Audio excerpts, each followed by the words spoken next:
Bonjour à tous, on se retrouve pour encore une nouvelle vidéo, un nouveau top. Il y a pas mal de top en ce moment. Donc ça va être le top 7 des arcs d'animé. Donc les arcs en fait qui m'ont le plus marqué. Donc j'en ai mis que 7. Parce que moi je mets pas les animés qui ont un ou deux. C'est-à-dire une seule saison. Ça, les animés qui ont une saison, je mettrai pas d'arc. Mais parce que c'est une saison. Mais ceux qui en ont plusieurs saisons dans leur animé. Chaque animé, je mettrai ceux qui ont beaucoup d'arcs en fait. Souvent quand même. Et ceux qui m'ont le plus marqué, j'en ai mis 7. Comme ça, c'est pas trop long. Comparé aux 15 personnages que vous allez voir, le top 15, c'est un peu plus long la vidéo. Allez, on commence direct. Le 7ème. Vinland Saga saison 2. Donc l'arc, vous avez compris, l'arc de la ferme. Pourquoi l'arc de la ferme? Parce que en fait, l'arc de la ferme, ce que j'ai kiffé, c'est le développement de Thorfinn en fait. Son développement en fait.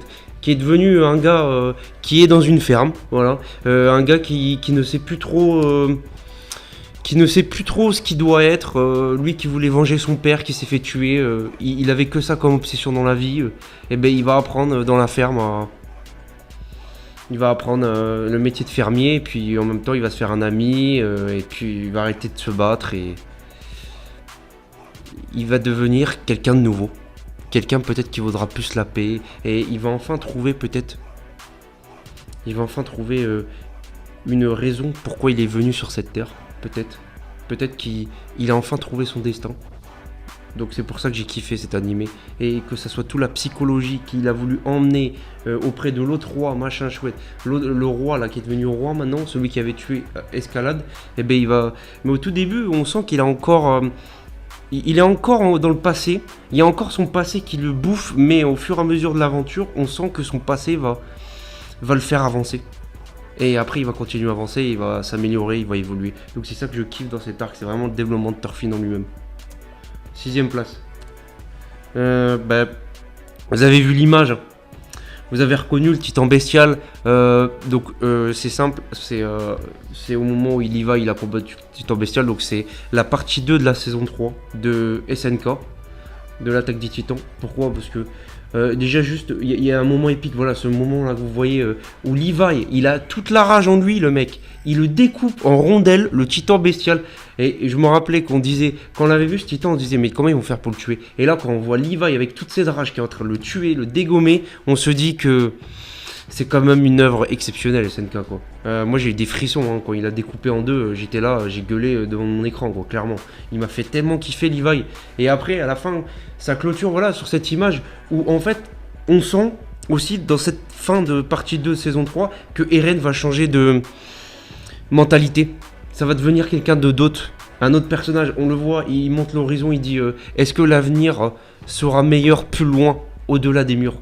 Et il avait raison de dire ça à la fin de la saison 3. Mais en même temps, on sait ce qui s'est passé dans la saison 4, donc c'est pour ça qu'on comprend ce qu'il voulait dire à la fin de la saison 3.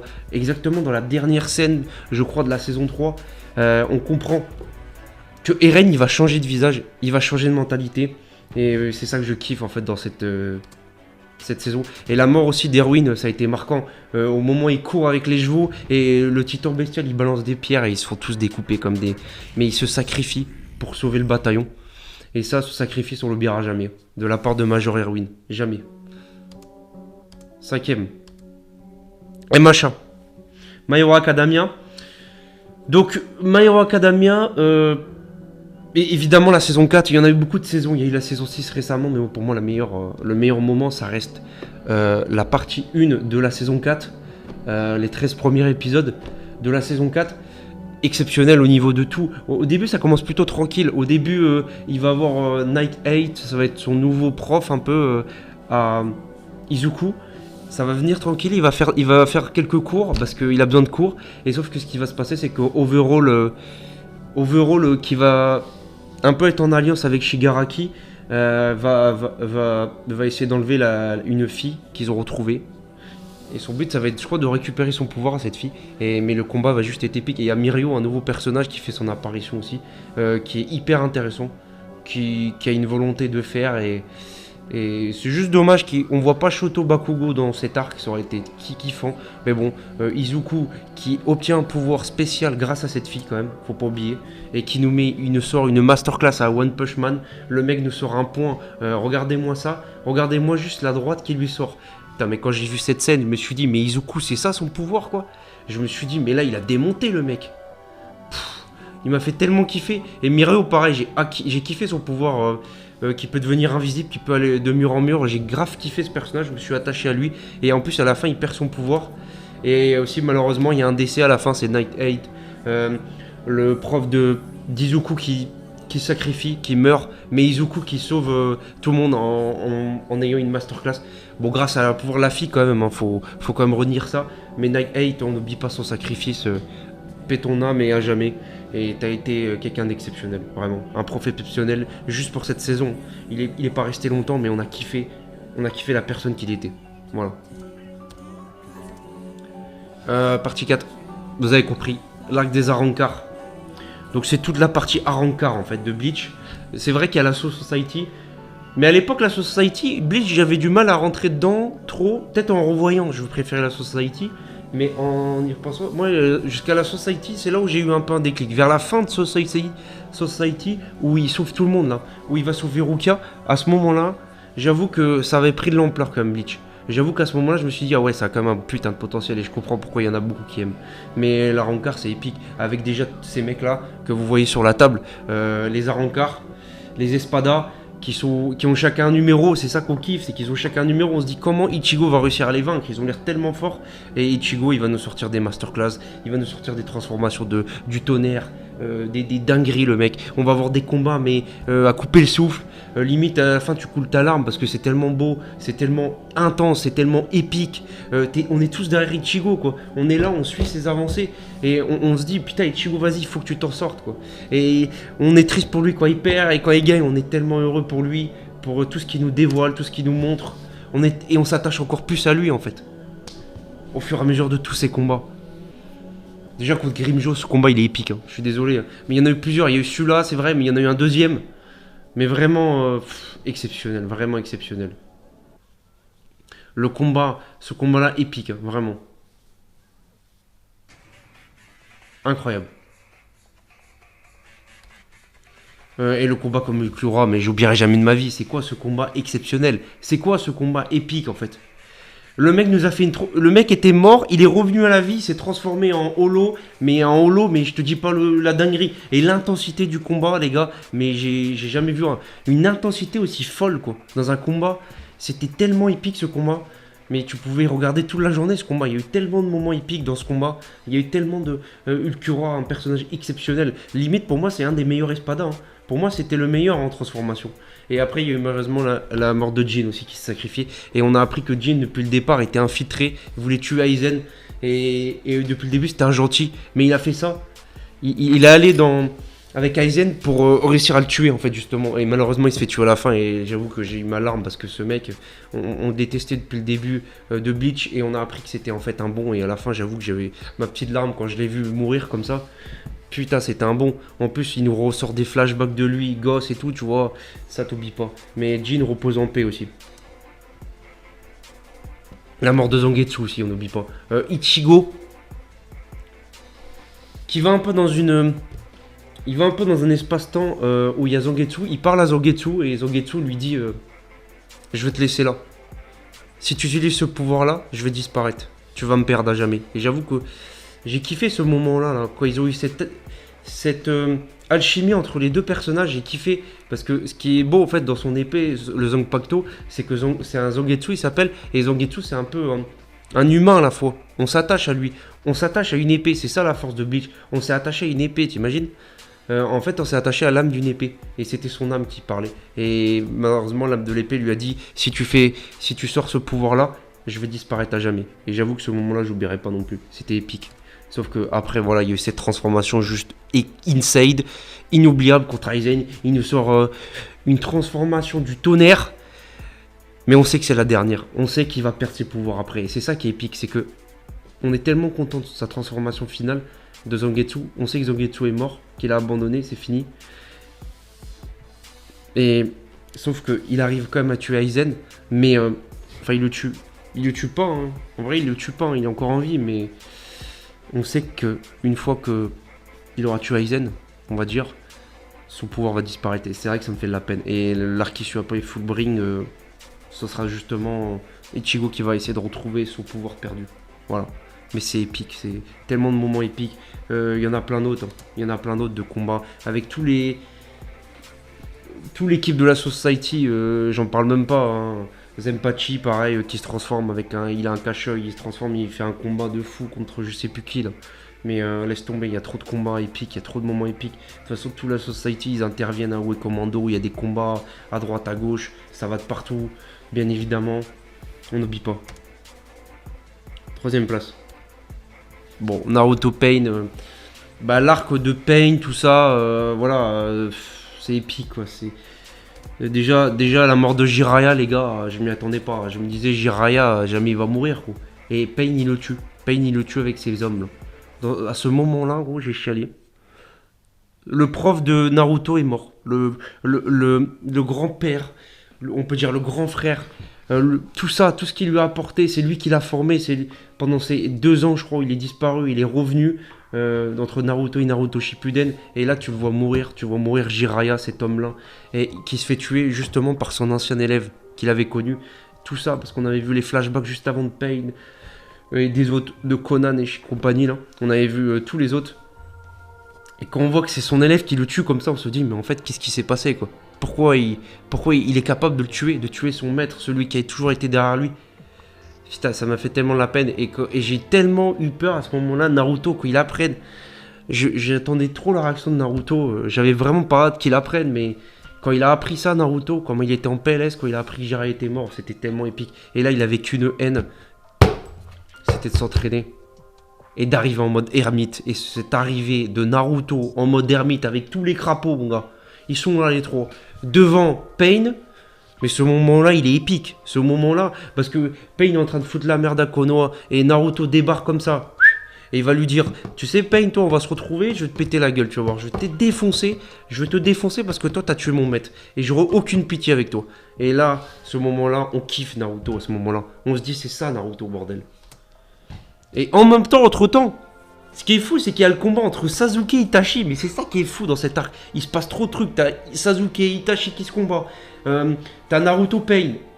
T'as eu Jiraiya Pain juste avant. Mais c'est épique. T'as tous ces enchaînements de combats qu'on a toujours attendus depuis pas mal d'épisodes, depuis un moment. Et là, ils arrivent enfin. En plus, en même moment. Et là, on se dit, on va déguster, quoi. On va avoir que de la qualité, que des combats de fou, des moments d'émotion, des moments épiques. On va tout vivre dans cet arc. C'est obligé. Et il y a tellement de moments marquants, mais tellement. C'est ça qu'on aime dans Naruto, bordel. Et malheureusement, et dans cet arc, il y a la mort d'Itachi. Et ça nous a tous marqués. Ça nous a tous marqués. La mort d'Itachi, qu'on apprend qu'au final, en fait, depuis le début, il a fait ça pour sauver Konoha. Il a sacrifié son clan pour sauver Konoha et son frère apprend la vérité après derrière. Il apprend toute la vérité et il se dit, en fait, son frère, depuis le début, il voulait qu'il le haïsse juste pour... il voulait pas lui dévoiler la vérité. Mais Itachi, depuis le début, était infiltré dans l'Akatsuki. Depuis le départ, il voulait pas bosser pour eux. Et il a fait exprès de se faire tuer par son frère. Il a fait exprès.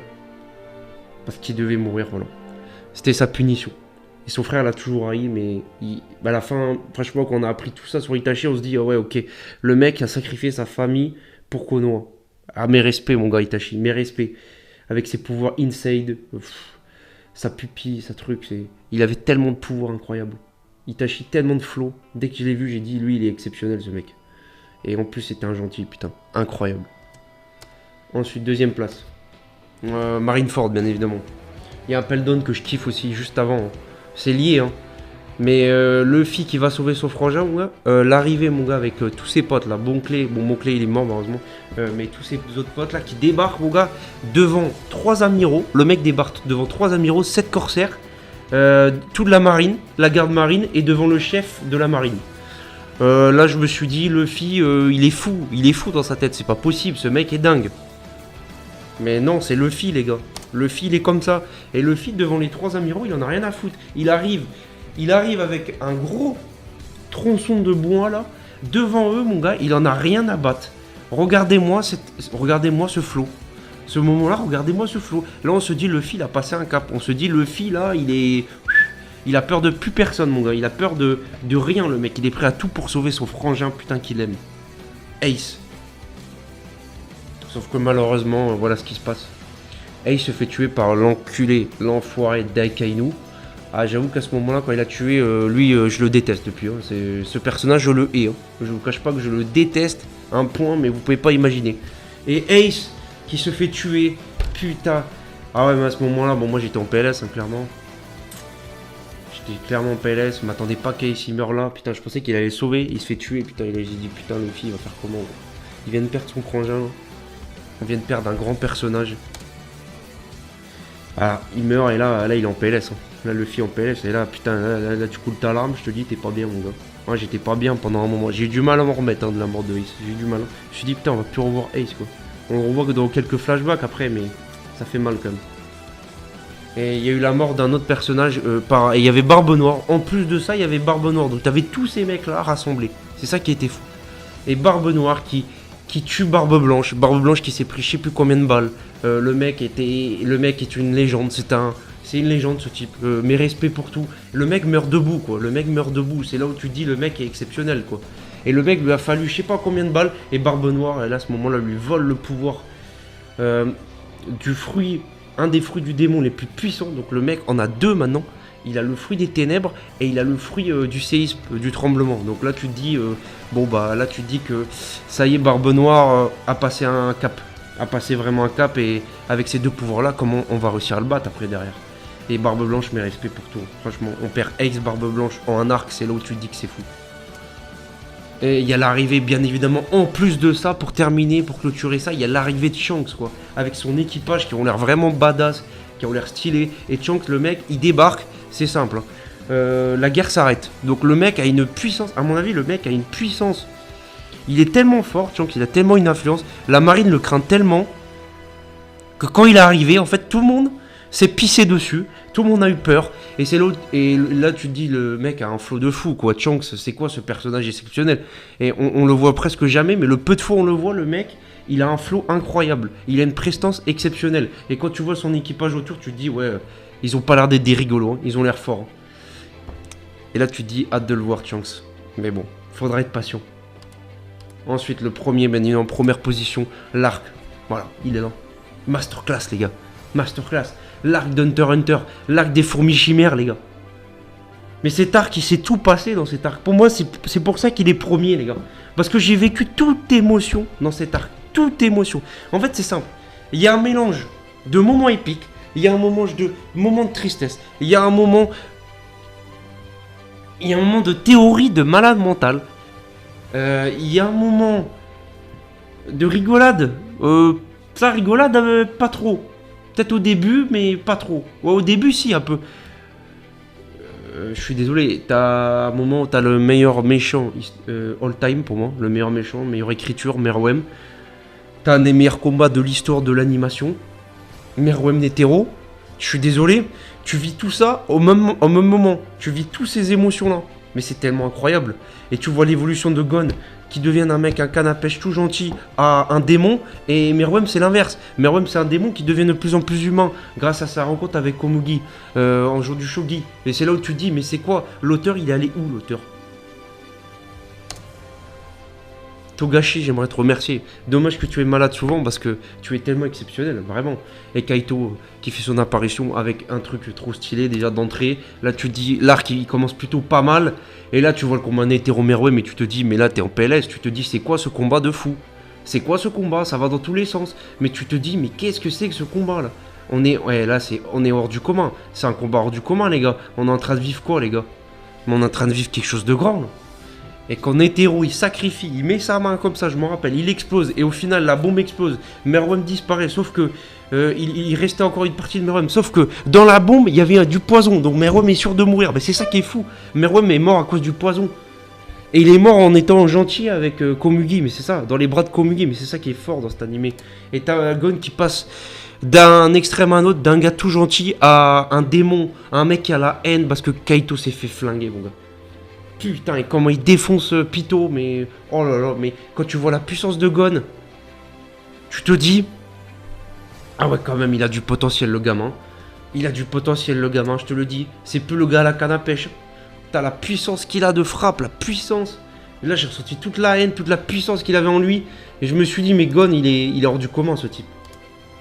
Et malheureusement, il y a la mort de Kaito, qui va marquer Gon à tout jamais. Moi, Kaito, j'étais en PLS aussi. Franchement, dès que je l'ai vu, moi, j'ai kiffé Kaito. Mais quand Pito le tue, j'ai envie de la flinguer, cette meuf. J'ai envie de la tuer, quoi. Je te jure, j'avais la haine, que j'avais jamais autant la haine contre quelqu'un, presque. Et Akainu, on va dire, dans One Piece. Putain. Et regardez, moi, cette image exceptionnelle. Ils ont la même position, sauf que Gon, il a la main droite et Meruem la main gauche. Voilà.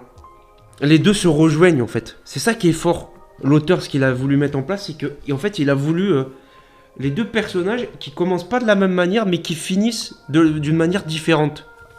Qu'en fait, leur chemin un peu se croise un peu, tu vois. C'est ça qui est fou. Et on voit la tristesse de Gon, on sent qu'en fait, il sent qu'il a fait de la merde. Il sent que toute la souffrance qu'il avait envers Kaito, bah, ça l'a tué. Ça l'a mis dans le coma. C'est ça, ça l'a mis dans le coma en fait. Après, il était dans le coma après ça. Parce que ce pouvoir-là, il a fait un pacte interdit. Il devait pas le faire. Et il l'a utilisé. Mais parce qu'il avait tellement envie de se venger de Kaito. Sauf que, peut-être que là, sur cette photo, il se rend compte qu'en fait, il est peut-être parti trop loin. Et que la haine lui a trop pris à l'intérieur de lui-même. Et que ça lui a bouffé... ça l'a bouffé sa personnalité, sa vraie personnalité et son âme. Ça a bouffé son âme, sa haine. C'est ça qui est fort. Et l'âme de Meruem, c'est l'inverse.